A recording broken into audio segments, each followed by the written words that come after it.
Live from Washington, this is a BBC News special report.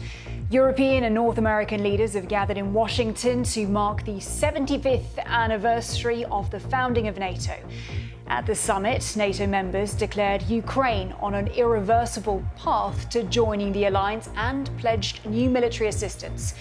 And it was a high-stakes summit for President Biden, who hosted the meeting while some Democrats called for him to step out of the presidential race.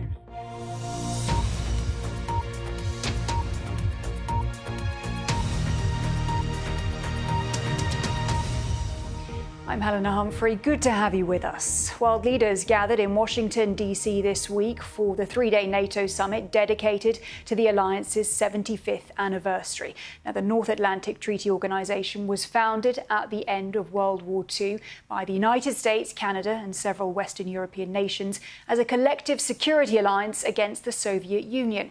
Well, this week's summit focused heavily on taking steps to strengthen deterrence and defence, as well as bolstering long-term support for Ukraine.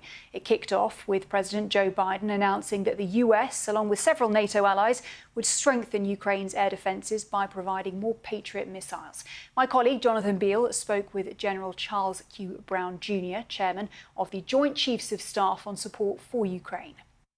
First of all, you've just had a NATO summit, and there's been a strong signal of support for Ukraine in both practical terms, in hardware, but also in terms of Ukraine moving towards membership. But Ukraine, one thing it says, it wants those restrictions on the weapons, the long-range weapons that countries like the US supplies, to be lifted.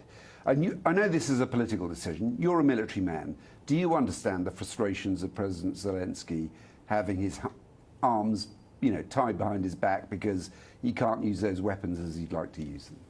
Well, as you described, it is a policy decision. And one of the things I focus on as a chairman is to work closely with the nations, not just from NATO, the 32 nations from NATO, but the 50 nations that are part of the Ukraine Defense Contact Group that provide capability for Ukraine to support its defense. And so it's that work together and the advice that, that I provide in my role to the President and to the Secretary of Defense to ensure that Ukraine can do the things it needs to do to defend itself. Or have you asked the President to loosen those restrictions? Well, I won't get into the details of the advice I provide, but as you might imagine, we are doing, as we've done for the past 2+ years as a nation with the nations of NATO, continue to support Ukraine. I just listened to your list of concerns. China was top of the list, Russia next. I mean, how much of a threat is Russia, do you think, at the moment?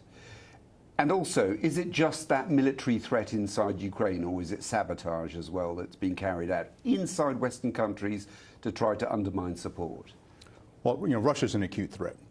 And the thing I think about in my role as a chairman, as I laid out the 5 challenges we have in our national defense strategy, as you mentioned, People's Republic of China was at the top of the list. When you think about all of those challenges, aggression that happens in one part of the world does not stay in one part of the world. And so I look at that from an aspect of how we protect ourselves, how we protect ourselves as an alliance, and all the things we do to protect not just from a military standpoint, but the 1 billion citizens that depend on our NATO militaries to provide for that defense. Well, with the summit wrapped, I spoke with Polish Foreign Minister Radek Sikorski for his thoughts on what he thought that the meeting achieved for Ukraine.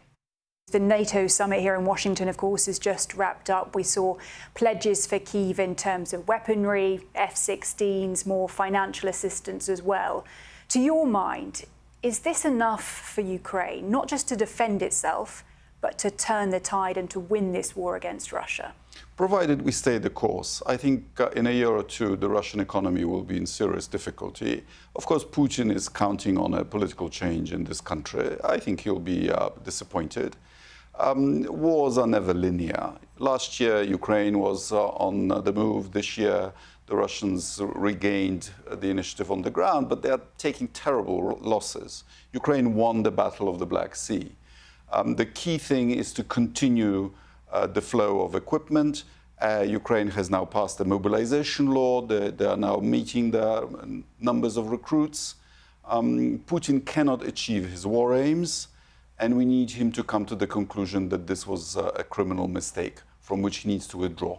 You just said that you think that President Putin is counting on a change of direction here in Washington, potentially administration. I want to talk a little bit more about that because the pledge that we saw from NATO, $40 billion in assistance for 1 year for Ukraine. I just wonder, is Poland at all concerned that without a binding mechanism on that assistance, that a Trump presidency, for example, could reverse that, could undo it? Well, President Biden blessed yesterday the Ukraine Compact, which is a collection of bilateral agreements by countries under the G7 formula that extend well into the future. And I can tell you that in the secret part of the meeting, countries were very insistent and very generous in their pledges for multi-year assistance. Also remember that of the 300 billion that Ukraine has already received, 60% comes from Europe. So if Putin thinks that a change of administration will change his position, he's wrong. But exploring that a little bit more, taking a look at comments that we've seen from former President Donald Trump, he has, for example, said on numerous occasions that essentially he would solve the war in Ukraine within 24 hours. And that has led to concerns, in the words of Jens Stoltenberg, that it could be an occupation if you were to freeze the map where it is right now, and other people saying that then there's the concern that President Putin could come back for more at a later date. Is that something that Warsaw is concerned about?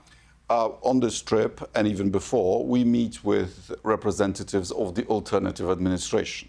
And what President Trump's people are telling us, yes, we will want to win this, and we will win by threatening Putin with escalation if he doesn't agree to a fair peace formula for Ukraine. What do they mean by that? What kind of escalation from Washington? Giving Ukraine even more stuff and removing those restrictions, for example.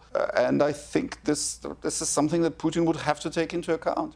I want to take a closer look at some of Poland's actions signing that joint defence pact with Ukraine. And one line in particular that stood out to me was saying that Warsaw would explore the idea of shooting down Russian missiles heading towards Polish territory whilst they remain in Ukrainian airspace, presumably as well, giving you more time to react. How much of a threat is that?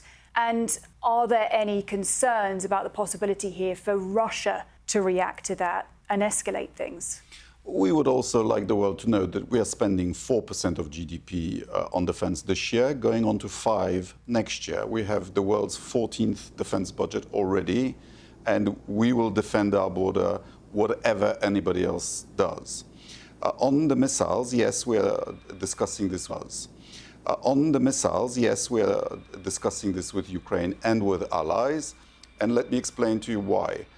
Russian missiles regularly breach Polish airspace. One of their missiles traversed 2/3 of Poland, 500 kilometers from the Ukrainian border, and landed 10 kilometers from my house, which is in western Poland.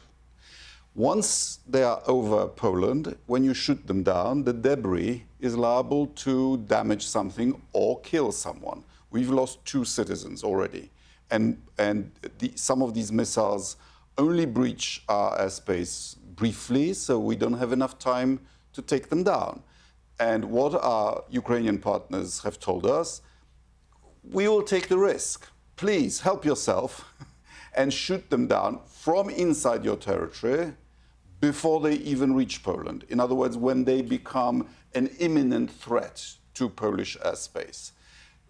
In my judgment, this would be self-defense.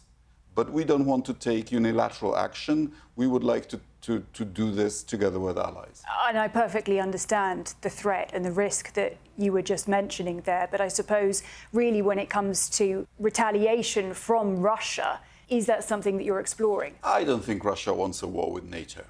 Also, I did want to speak about Ukraine and what it's been asking for at this summit, because, aside from that weaponry and so on, when I've been speaking to other ministers, particularly from Baltic states as well, they've been saying that they believe that Ukraine needs to be able to strike military facilities in Russia with all weaponry, nothing off the table.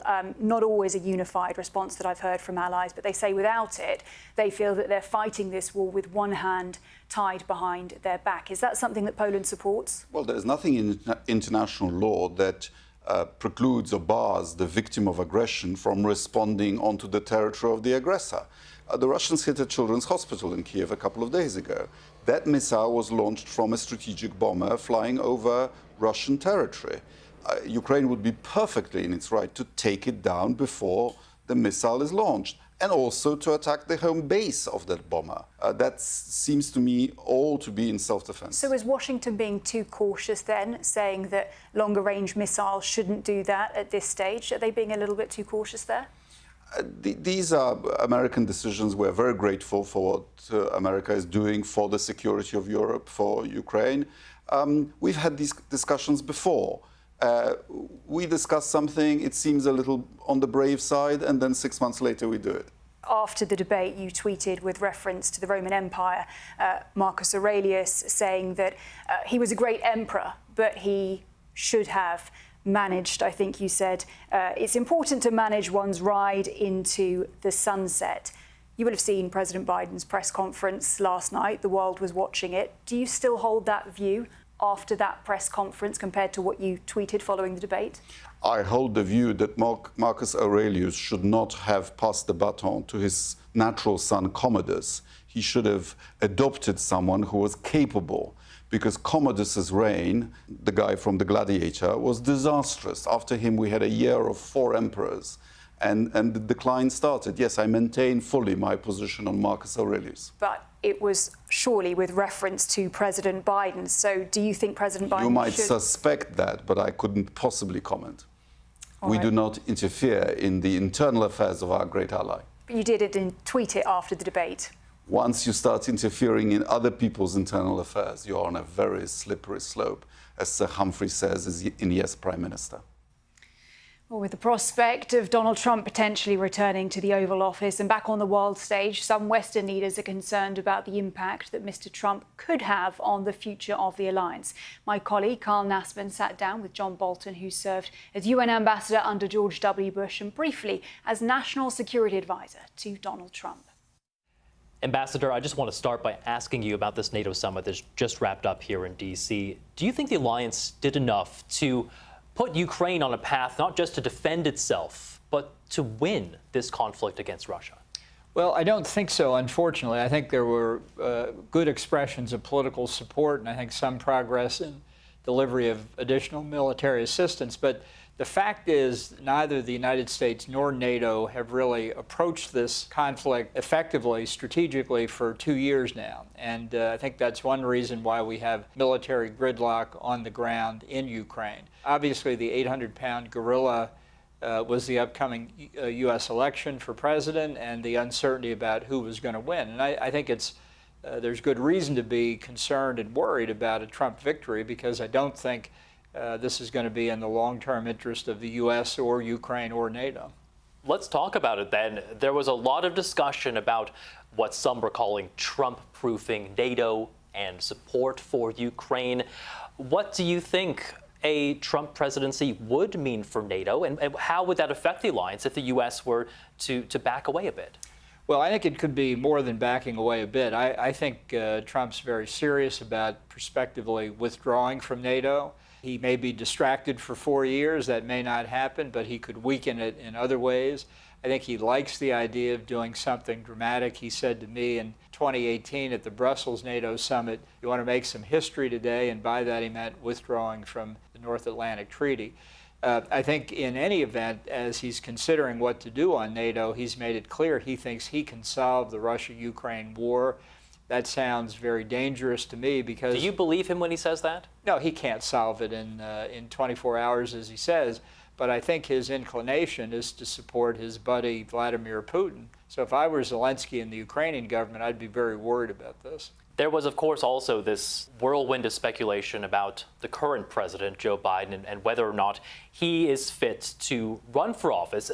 Do you think he is? And also, do you think he did enough during this NATO summit to prove that he has the capacity to continue to lead the largest military presence within NATO? Well, I don't think he's fit. I don't think Trump's fit either. I think we're in for a very bad patch for the United States, whoever wins. But that's part of the problem. We'll see if Biden survives this level of concern. And I think on the Democratic side, what they're worried about is that if he has publicly demonstrated problems in September or October, there's no turning back for them at that point. It's too late by the time you get that close to the election. So if they're going to do anything about Joe Biden, they've got to do it within the next very few days, I think. Given your concerns that you laid out there, which are pretty stark about what Donald Trump would mean for NATO, would you be throwing your support behind Joe Biden or Democratic nominee come November? No, in 2020, faced with this same choice, I live in Maryland where you can write in other candidates. I wrote in Dick Cheney because I wanted to vote for a conservative. Who wasn't Republican. running, by the way. That's right. It's a protest vote, and I will vote for Dick again this November if these are the same two candidates. It's a real failure of our two political parties. Polls in recent months showed over 70% of the American people did not want a rematch of 2020, and yet as of today, that's what they're going to get. Sticking with Donald Trump, and then I do want to circle back to NATO. He's been meeting with Hungary's leader, Viktor Orban. Of course, he's been meeting with Hungary's leader, Viktor Orban. Of course, Orban personally met with not only Vladimir Putin, but also Xi Jinping. What do you think that meeting between Trump and Orban signals to this NATO alliance? Well, I think it's a very disturbing signal. I remember back in the 1990s when Hungary was one of the first countries that wanted to join NATO from the Warsaw Pact because it did not want to be part of the Russian orbit. I think in many respects, Orban has betrayed the Hungarian Revolution of 1956, and his affinity for Putin and Xi Jinping is a very bad sign. But I think his meeting with Trump gives some indication of where Trump's leanings are. Well, for more analysis on the NATO summit and what it means for the United States, Ukraine and other Western allies, I'm joined now by veteran national security journalist Barbara Starr, who's now a senior fellow at the Annenberg Center on Communication, Leadership and Policy at the University of Southern California, and Elise Labott, professor at American University School of International Service and author of the Substack newsletter Cosmopolitics. A warm welcome to both of you. Always great to have you on the programme. Now, we will be delving in a moment into what was achieved at that NATO summit. But of course, we were just listening there to John Bolton. And clearly, what happens in November with the presidential election very much loomed large at this summit. So, Barbara, I just wonder, how do you think that the Pentagon will be looking at this election and considering what it could mean for global security? Well, there's an awful lot of concern about Donald Trump. That's no secret. Concern that he is not committed to NATO fully, that he does not wish to commit to international security alliances, that he is cozying up to Vladimir Putin already, if you will. He's been making a lot of statements how he will end the war in Ukraine within a day. Putin will pay attention to him. That he will take very strong measures against China, and that the Chinese leadership will pay attention to him. A lot of concern that the security arrangements that have been in place across Europe since essentially World War II, once again, like they were under the previous Trump administration, could be under threat. Elise, your thoughts on that? What do you think the potential for the winds of change here could mean for security around the world?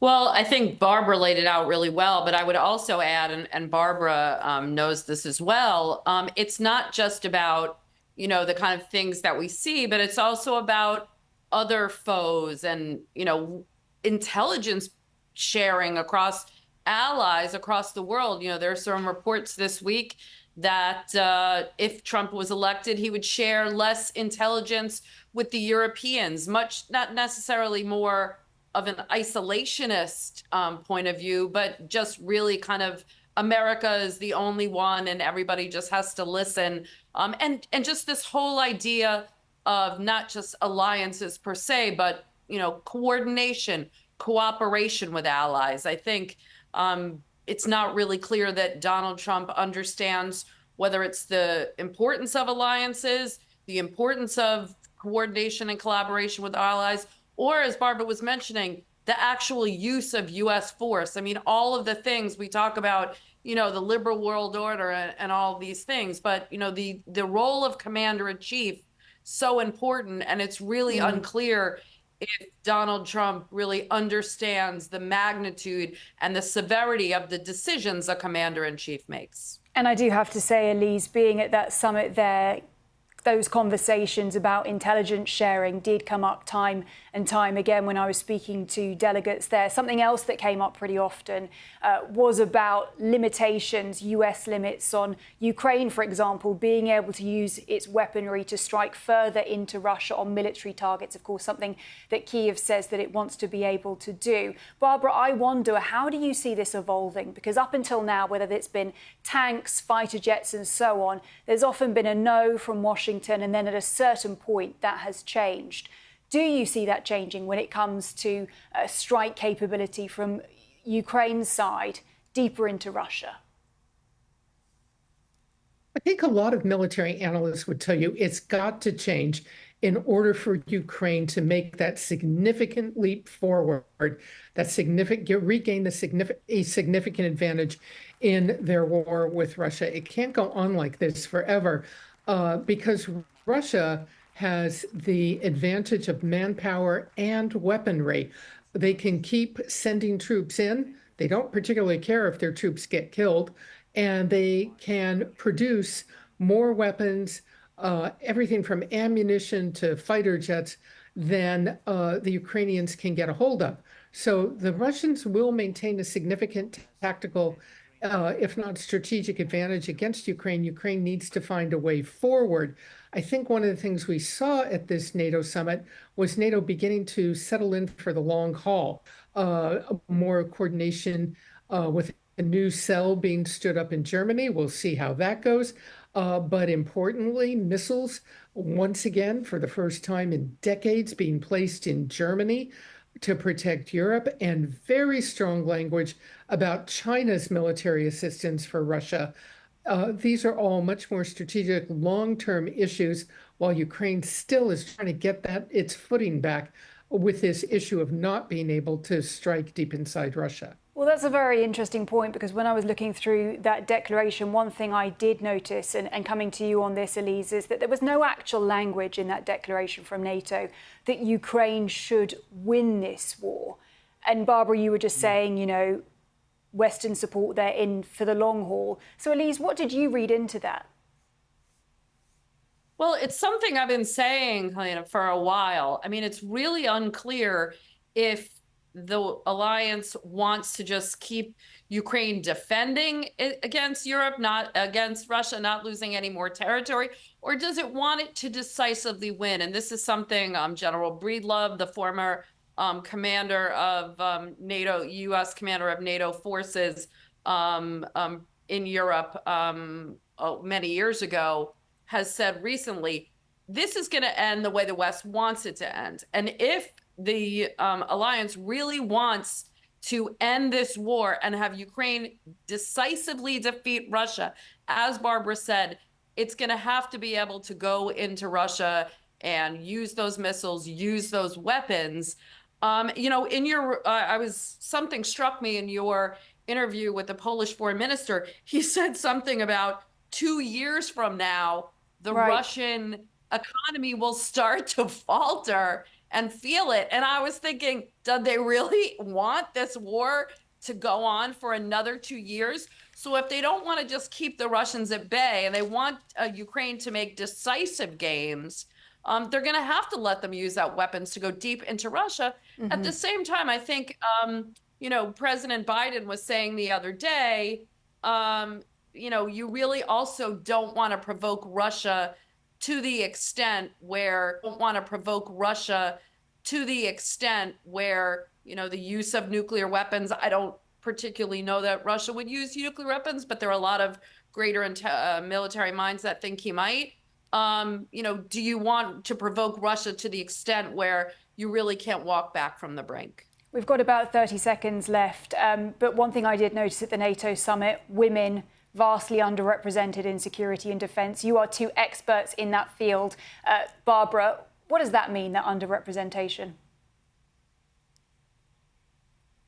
Well, I think it's a sign of the times. There are a lot of European countries that welcome women into the ranks quite significantly, as does the U.S.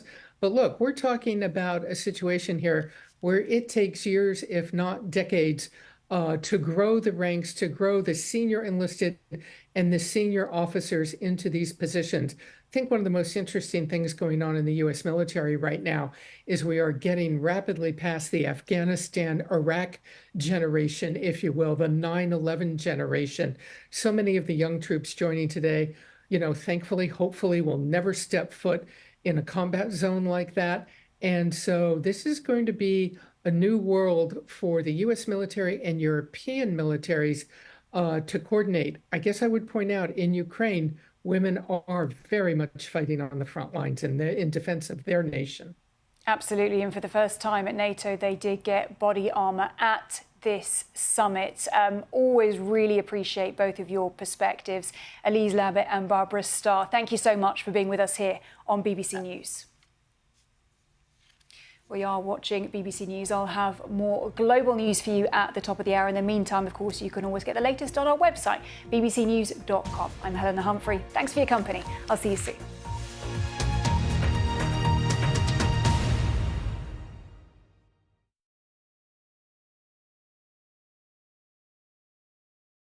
This will be a gold mine of local intel, just you wait. Right. So tell us about this corn festival. Oh, you got your corn pudding, you got your corn chowder. So is it safe around here? Sometimes. If a family of 8 were to need a cold plunge, where would they find it? Oh, then they dip it in butter and bam, it goes right in. Really cute vampire bar. Like The Reverend does like a blessing on the corn. Donut shops. How far from here? Oh. No eyebrows? Think of how light it'll feel in the summer. We gotta run. 11,000 more neighborhoods to go. Ding dong. Homes.com. Did I read this? Did I get eggs? Where are my keys? Memory and thinking issues keep piling up? It may be due to a buildup of amyloid plaques in the brain. Visit morethannormalaging.com. With generative AI on AWS, companies are already transforming how they work. To generate new ideas and turn experiments into reality. AWS is the easiest way to get up and running. So you can quickly build and scale generative AI with security built in. With generative AI on AWS, businesses can push the boundaries of innovation.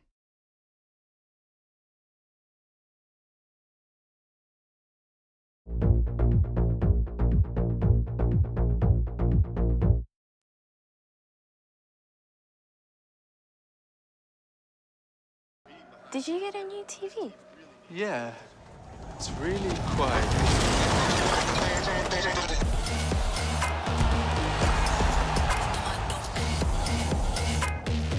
It's like...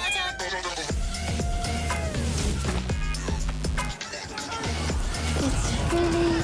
Freeze! This is the police. Wow.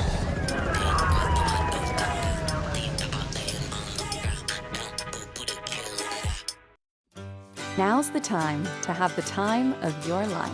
Make the most of it with someone who brings out the best in you today and gets you excited about what's possible tomorrow. So, what are you waiting for?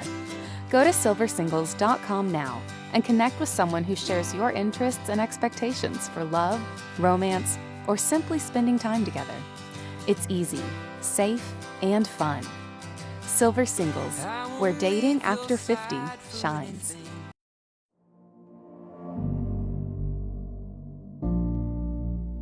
For me, trust is about presence. About fostering relationships all around the world, over years. We're not chasing stories, we're already there. It's about patience. Not rushing to be the first, but striving to get it right. To get to the truth. Precision. Knowledge. Facts. Wading through endless waves of disinformation. We can't just ask the questions. We have to question the answers. Debate, debate, debate. We have to create a space for opposing voices to be heard and challenged. We fight every day to earn your trust. And we never take it for granted. We capture the story. Fact check the story. We break the story. We explore the story. So you can trust us to tell it.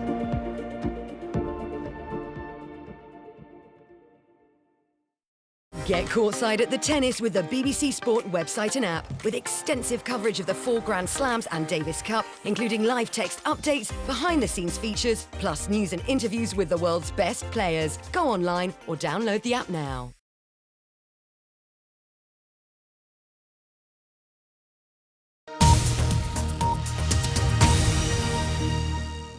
From e-commerce, new developments and products to gadgets and games, and for everyone interested in the internet and new media. Now on BBC News, all the tech to revolutionise business and personal life. It's Click.